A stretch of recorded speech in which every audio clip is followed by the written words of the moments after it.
Hello everyone, welcome back to my Apocalypse Challenge. This is episode 4. The last couple of episodes have been a little bit slow, if you can count raising 2 children in a doomsday scenario as slow. But in this episode we're going to watch Peter inherit the mantle of responsibility for rebuilding Simnation following a nuclear fallout. This is Peter, by the way. No, that's not a lampshade of mental breakdown, that is the mantle of responsibility, like I just said. We find ourselves in a typical day in the Apocalypse home, Diana on her way to becoming a musical prodigy, Tony screaming at the air, and Gwen being stinky and playing chess. The home is still only a single story, but every day, or at least the days I remember, we do get one step closer to having a second floor with a roof. Peter is the only grown-up sim I'm actually able to control right now, so his duties not only include rebuilding society, but also keeping his aged parents alive. My responsibility is to make sure Tony doesn't autonomously use the fridge. So not being able to control elders as part of one of the pet career restrictions. Now, this whole time that I was playing this challenge, I thought we can't have pets until we unlock the culinary career, because obviously the pets need to eat. But someone in the comments pointed out that pets can just eat normal Sims food. Like, they can just eat the leftovers. And it blew my mind. It's too late for me on this challenge. I'm filming this voiceover slightly, like, in a delay of when I was actually playing it. But if you are thinking of doing an Apocalypse challenge, that's a tip from someone wiser than me. Sim pets can just eat hamburgers. Who knew? Peter's got quite an interesting exercise outfit going on here. I guess he salvaged that from an abandoned aerobics centre. Well, it's not a fashion show, it's the apocalypse. And Zombie Patroclus is also apparently working on their fitness, which is concerning. The last thing we need is zombies that can run. The first job in the paper on Peter's first day in the workforce is law, which I can't say is the most useful. The law career is a bit of a weird restriction because rather than adding extra rules, it hard locks you from unlocking other careers like law enforcement. So it's both extremely useful and completely useless, especially at this early stage. So Peter is getting another day of fun employment. Okay, I lied. I think I must have had him check the newspaper last night when he grew up and made him take this job in the athletic career, but I don't have the footage. Well, Peter's maybe on his way to becoming a pro athlete. It's not what I would have chosen to be among the first priority of a new society, but then again, I also made his dad start a cult rather than, like, fixing the polluted water supply, so who am I to talk? Young Diana has grown up into a child with enough aspiration score to unlock all the needs perks. Now she is ready for a childhood of washing hands and playing chess. If you're starting to get deja vu, same. I would say I'm getting deja vu from the screaming in front of a fridge scenario, but that is borderline constant at this point. What's the term in French for seeing things all the time? Diana being a child puts further pressure on the bed situation since our ratio of bed slots is now 1 bed to 2 Sims. Luckily the siblings are good enough friends that Peter doesn't mind sharing, even though his sister really stinks. I did have to wake Peter up from his peaceful slumber to prevent his parents dying of hunger. I had Peter try and gain some cooking skills since living on hot dogs might become a struggle. After a while, they're not as fulfilling for the Sims hunger bar as hamburgers are, which is pretty much the only other thing we can make with the grill. Peter wasted quite a lot of time studying anger management to try and get him out of the red aspiration zone. Diana, on the other hand, doesn't seem to have noticed she's living in the worst Sims 2 challenge ever invented, and she's happy as a clam. I should mention I am complying with the criminal restrictions of paying the mob every week with the family funds cheat. However, if we've learned anything from watching me forget to add to the upper story every day, you will not be surprised to know that I completely failed to keep track of this and was generally sending the crime syndicate like a completely random amount. But I think if anything I overpaid them, so I'm gonna say it's fine. Oh, Tony unfortunately passed away rather unceremoniously in his underwear.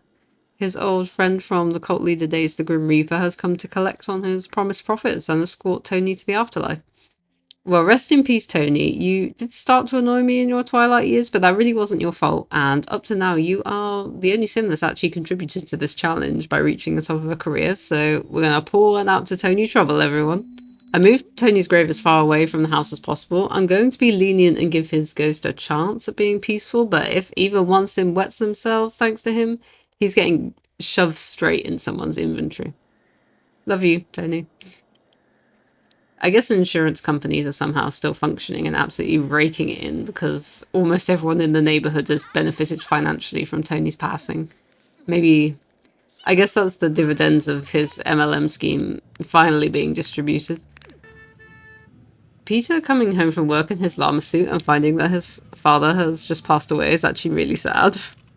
Diana obviously not very family orientated because she's still in permaplatinum, despite passing of her father, love and optimist. And Tony he's not even cold in the ground, and Gwen's already fiending for a new man. Or woman, I don't know. I'm not really setting anyone's gender preferences in this challenge, but yeah, she's already rolled a want to fall in love again. I decided that Peter was not really striking me as a centre forward, and also trying to get him 10 body skill points with no shower was just going to be too painful, so he's taken a job in education. He's now a playground monitor. I can't really speak as to what he is going to be teaching, since all he knows how to do is play chess, against himself, I will add, but I figure it's a less physically taxing career. So let's see how Peter does at enlightening the minds of the radiation adult youth. Speaking of adult youth, our cheerful child Diana has had her first day at school. Not sure she's particularly impressed with her grades in Zombie Hacking 101. Peter has finally got enough cooking skill to free us from hot dog hells. Instead, we move to hamburger purgatory, which do have a higher satiation rating, but I'm imagining that all of these guys are riddled with scurvy. Doing a little bit of home decorating here. I have a vision one day of having a secondary bathroom. Maybe one day we'll even have a shower. Diana has unfortunately been cursed with a snow day, so she's doing her homework.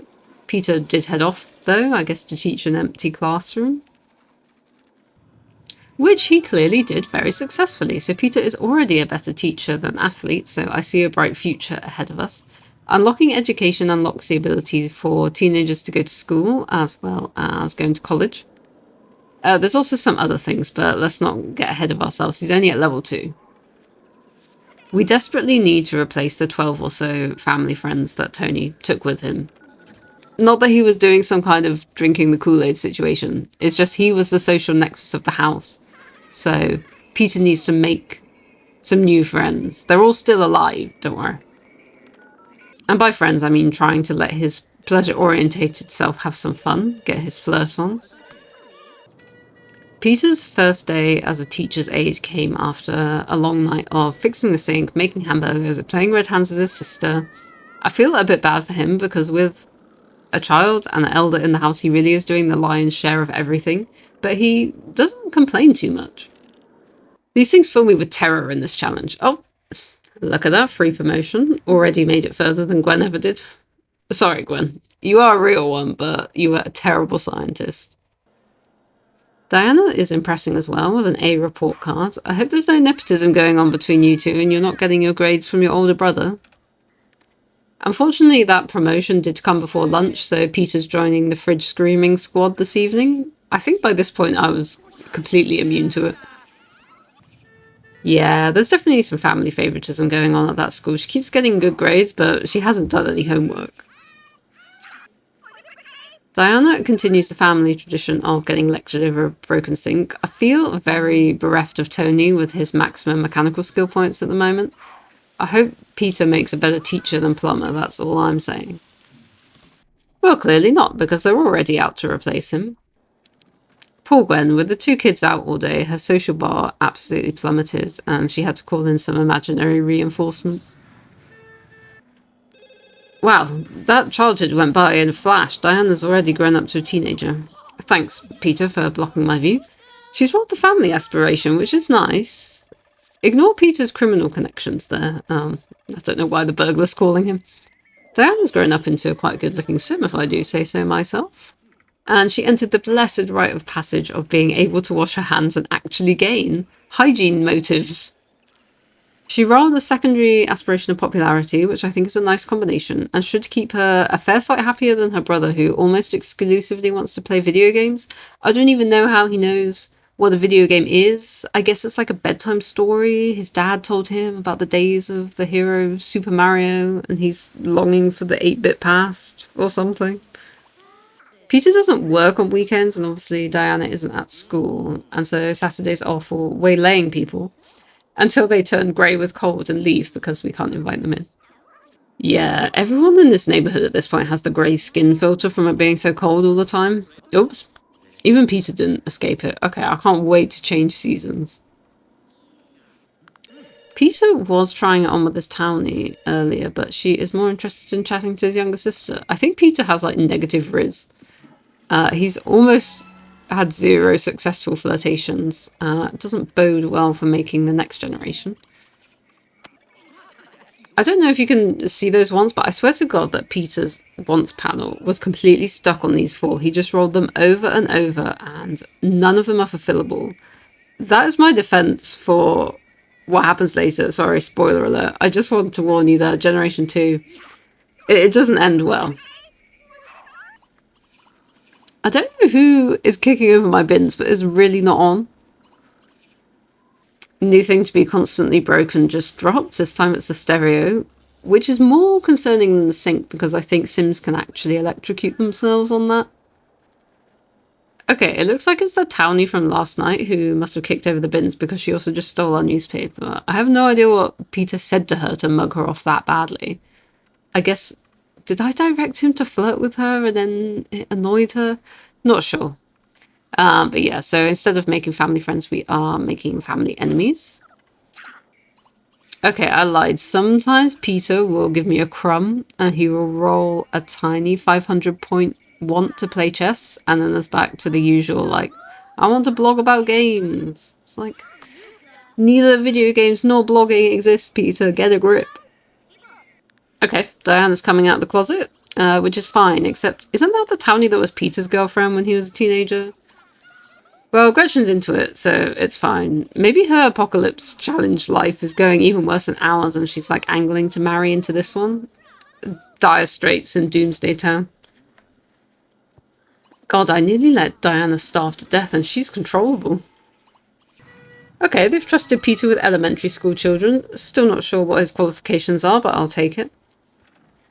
I didn't realise that Peter never actually had his first kiss with Gretchen while he was a teenager, so he achieved this milestone with Gina, whom he did speak to briefly earlier this episode, but he is just absolutely speedrunning the courting process. They've gone from friends to engaged within an hour. I don't know. It's a Sims 2 challenge. It's hard to know when someone might walk past again, so if we don't get him a wife now, who knows when it's going to happen.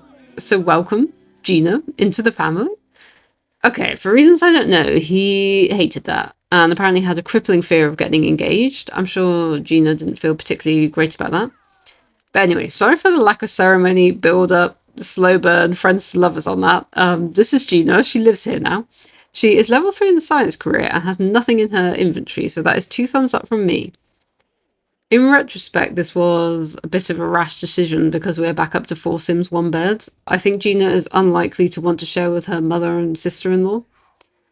The way I phrase that is still giving like Theban trilogy. There is no incest occurring in this household, other than Diana stealing Peter's ex-girlfriend, but I'm going to assume he's over it. Another touching apocalypse marriage. Peter didn't even have the decency to get dressed. Okay, Peter is not loving married life so far. Luckily, we are about 2 days away from having an upstairs bedroom, so the sleeping arrangements will improve shortly. Tony's ghost has come to celebrate his son's nuptials, although he didn't come inside. I'm wondering if does having the door locked prevent ghosts getting in? That would be such a blessing. I don't think that's how it works, but he didn't come inside the first night he appeared. Diana's having a teenage moment and is now refusing to sleep in the same bed as her mother. Don't come crying to me when you are asleep on the floor. That's all I'm saying. The bed's there. I gave it to you. Okay, Gina is not enjoying her first day in the apocalypse house. Maybe some regrets from her, from me. Hey, it's me! I've finally shown up. I did give myself a job in the education career. So I've come home from work with Peter. I'm not in my full zombie gear, but here I am. This is my sim self. Bed situation is critical here. We've got a queue. Gina claims to find tinkering to be a lot of fun, but it took her about 8 tries to fix this sink. In the end, I got Peter to do it. Once again, he's proving himself to be the only competent person in this household, despite also being the one with the most psychological breakdowns. They both had wants to have a baby after they got married, but I decided at this point that was the last thing we needed. My eardrums have already taken permanent damage from the 4 of them complaining, and I did not want to add a screaming baby to that mess. This chance card got Peter demoted, so doing 1 step forward, 1 step back, and a frustrating Charleston cycle. Well, I'm glad Gina's fitting in nicely and adopting important family traditions. Well, this is beyond parody, really. I'm so sick of this. We did it, everyone! I have managed to buy some roof 1 square at a time. I'm manipulating the rules slightly to replace it with an auto roof to make it not look horrible, and here we are. Fitting some stairs did require the redecorating of downstairs. An 8x8 house does not leave you much room to move, and this is the upstairs so far. I guess Gwen was so overwhelmed by having a choice of bed that she just gave up and slept on the floor. Obviously, I couldn't control her to wake her up, so she was just there for a few hours. Isn't that convenient? A little peephole. That pile of stuff in the corner is all the things Tony had in his inventory before he died, hopefully, to come in handy one day. I'm at a bit of a loose end with Diana. She's even more of a chess prodigy than her brother. She maximised her logic skill about 4 days into being a teenager, and then I was like, I don't know what to do with her. She's just here. This new bed situation has really messed with Gwen. She's on the floor again. Hey, they're gossiping about me. What have I done? Peter's falling upwards a bit and is back to being trusted with elementary school children. The social bunny is the unofficial 5th family member. I'm not sure what she's doing up there, but since getting a 2nd floor, Gwen just hides up there and ignores everyone. Okay, this has become a family of educators, with Gina getting promotion to science teacher. I'm pleased that this family has switched to more wholesome pursuits, and we have moved away from starting cults. Okay, Tony, you are on thin ice. She didn't wet herself, so I'll give you another chance, but you, of all people, should know that this is not on. This family just keeps getting gifted TVs. Maybe people are just trying to get rid of them, seeing as, like, electricity doesn't exist. We have got Gina here on the case, though. I think if she reaches the top of that science career, she actually will be able to use the TV. I've discovered what Gwen's doing up here all day. She's trying to use the computer. Honestly, if it keeps her out the way, I'm just going to leave her to it. I'm so sorry, Gwen. Peter's on the case to cheer her up. He's really keeping this family together. I'm not sure if it's the needs perks that he redeemed as a kid, but he just generally seems to be in a better mood than everyone else. Okay, Gina is kind of killing it. That's 2 days in a row. I don't know how she's doing it because she's not ever been in a particularly good mood. I think it's because it was another snow day for the schools, so her assistance as a science teacher was simply no longer required. I think Diana would have made a good romance sim. She's got chemistry bolts with every teenage girl in town. She clearly takes after her father. Peter, again, falling upwards, he's been promoted to high school teacher. It does beg the question of what he does all day if teenagers can't go to school, but he gets fed, and you know what? It's none of my business. Unfortunately, as I never selected her, I didn't see her age bar, so the first I knew that Gwen had died was a notification from the insurance company, and she died alone upstairs, which makes me feel really bad, actually. I say we pour one out to Gwen, too, because even though she didn't unlock a career, she did raise 2 children through the worst part of the challenge. She survived the food poisoning I gave her, she survived being set on fire, and generally she wasn't as annoying as she could have been. I'm so sorry, Gwen, for ignoring you a lot of the time. I'm popping her outside next to her husband. She's also on thin ice, though, with the ghost thing. I don't want anyone wetting themselves, dying of fright. It's not worth it. Not a huge amount of time for mourning in the apocalypse, though, as it's Tuesday, so this is our 12-hour window to get networking and make some family friends. Congratulations, Peter, on never getting past primary education, yet somehow managing to become a high school teacher. I'm being harsh on Peter. He's actually got way above the required skills for his current career level. Like, he's genuinely earning these promotions on his own merit. I will say it is nice that everyone's selectable now. There is slightly less fridge screaming, and I feel more in control of the situation. Diana got left home alone and managed to get some alone time with her girlfriend, just to flex on her brother's lack of game. Speaking of which, Peter is now a university guest lecturer, which is truly bizarre, seeing as he went to work with a Red Aspiration bar after Gwen's death, and he can't possibly have that much insight on which to lecture. I guess a university in the apocalypse is maybe a bit different. Maybe he's teaching survival skills, 101 ways to cook a hot dog, you know. Okay, power couple alert. We've got Gina in the inventor's studio, hopefully rediscovering how to switch the lights on. Thomas Edison who? Nicholas Tesla rolling in his grave. It's so nice that everyone in the house is controllable and in a relatively good mood. There is no more of that 8 p.m. till 12 p.m. everyone's screaming outside the fridge. Instead, we've got, calm, people just quietly getting on with it. They're settling into apocalypse life. In fact, it was so calm that the first meal of the day was at a very sociable 1 p.m. and I let them have some sandwiches as a bit of variety. Not that a hamburger isn't basically a sandwich, but, I think they probably appreciated it. How is he doing this? Principal of a high school that doesn't even exist. I think he's having everyone on. He's just lying about where he goes all day. Also, it's me again. We're best friends. That means I can come in, so here I am, one of the first visitors to the Apocalypse house. Heading straight for the bathroom, classy. And here we all are having a girls' night on the floor. Tony, please. He just finished washing his hands. Alright, Diana has made it through her teenage years and is now officially an adult and is immediately not having a good time. I think that is the fear of not going to college fulfilled. Sorry about that. I'm just going to give her a little bit of privacy in this difficult moment. Oh great, now she's about to get run over. Okay, moving on. The first job available for Diana was music. That's a nice little callback to her toddlerhood spent playing with a xylophone. I'm going to give it a try because if we unlock the music career, then Diana, I believe, composes a song that is so good it parts the cold clouds of winter. At least I'm pretty sure that's what the flavor text says about the music restrictions, so we'll give it a go.